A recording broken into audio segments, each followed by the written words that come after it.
Hello, I am Sharvil Dhat from DSK School in Pune. This is my project, the gold leaf electroscope. Here you can see I have made 4 different electroscopes.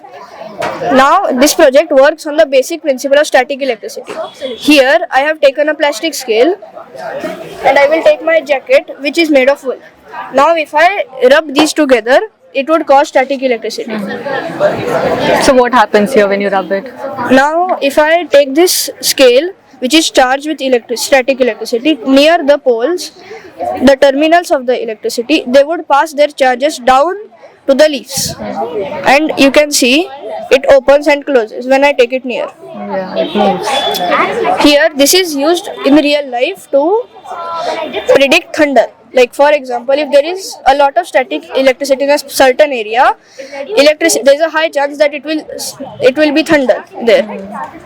So why do you have different materials here? It is to test the different variations. Like for example, here I have used aluminium as the paper. So and here I have used tissue paper.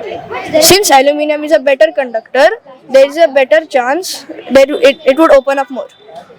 In the purest form, they use gold leaves, and they also measure how much it opens, because that is directly proportional to the static electricity which is being given. Yeah. And here, what material have you used here? This is copper. This is copper. This is tin. Tin. And this one? This one is also. These two are tin. These are copper. But here I have used aluminium, and here I have used tissue paper. Oh yeah. Different material and different wires for each. Yes. So yeah. How do you feel about being here? I feel great. Yeah. This is my 5th time coming here. The first time it was online, but now this is my 4th time actually coming offline here. Yeah. Now I have gotten used to the experience. Yeah. Thank you. Yes. Thanks a lot. Hello, I have made 2 projects here. And I am from Sviya Shah and I am from Mumbai. So the first one is hydrolift. The aim is to demonstrate Pascal's law. Pascal's law is when pressure is applied to a liquid in a closed system, the pressure spreads equally in all directions. That means greater output and lesser input. Like this. I don't have to just lift this. I will just press this like this. And now I'll control it back up.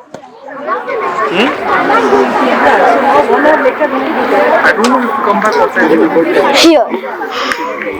Thank you. My second one is aerodynamics with a paper plate. The aim was to find out how the angulation of wings affect the flight. This is the non-dihedral angle one, which just observe how this works.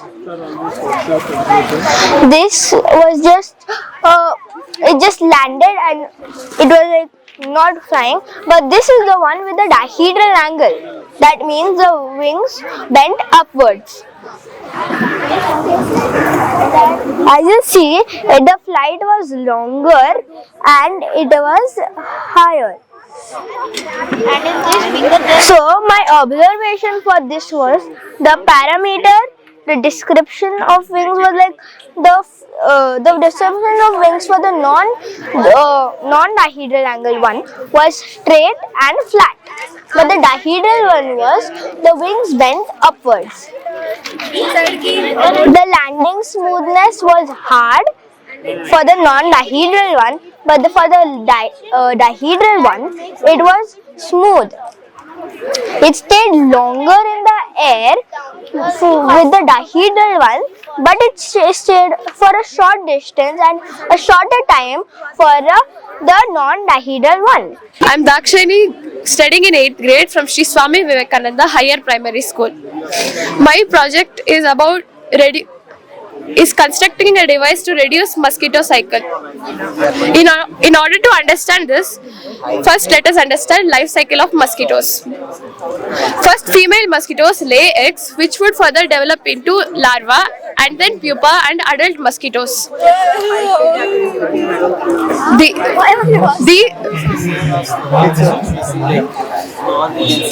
These eggs require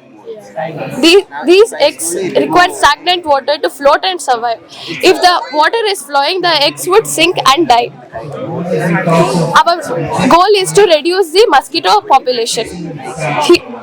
In order to do that, I have used this prototype. I have used a solar panel, charger, lithium-ion battery, a timer, a switch and a vibrator which we use in phones. When I switch on the switch, Uses capacitors to store electricity and slowly discharge. So the components would be damaged.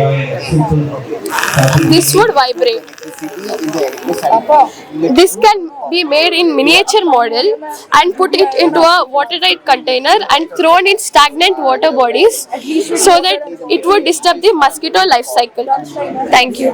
Good morning, I am Anna Gupta. I am currently in grade 10 and I am from Delhi. So this is NOVA, my asteroid mining probe. Now NOVA, so the thing is that the asteroid which I have chosen is 1968D. You might be wondering why 1968D. 1968D is an M-type asteroid, which means it's composed of rock, ice and heavy materials like gold and platinum. Now NOVA has three functions. The first is to bring back materials that you already find on Earth. So this is the first step to commercial asteroid mining, right? So we're going to bring back gold and platinum, which asteroid 1968D is abundant in. Second is we've scanned samples of 1968D and we have found mRNA molecules which are DNA proteins, right? So they are biosignatures and they could potentially indicate presence of life. The third is to find isotopes of existing elements. We cannot find new elements, however we can find new isotopes of those elements, right? Now I'll tell you the boring part. The boring part is that it will sit inside a rocket, it will deploy itself, and it will stabilize itself on the asteroid. The interesting part is that after drilling, I'll just show you the drilling process.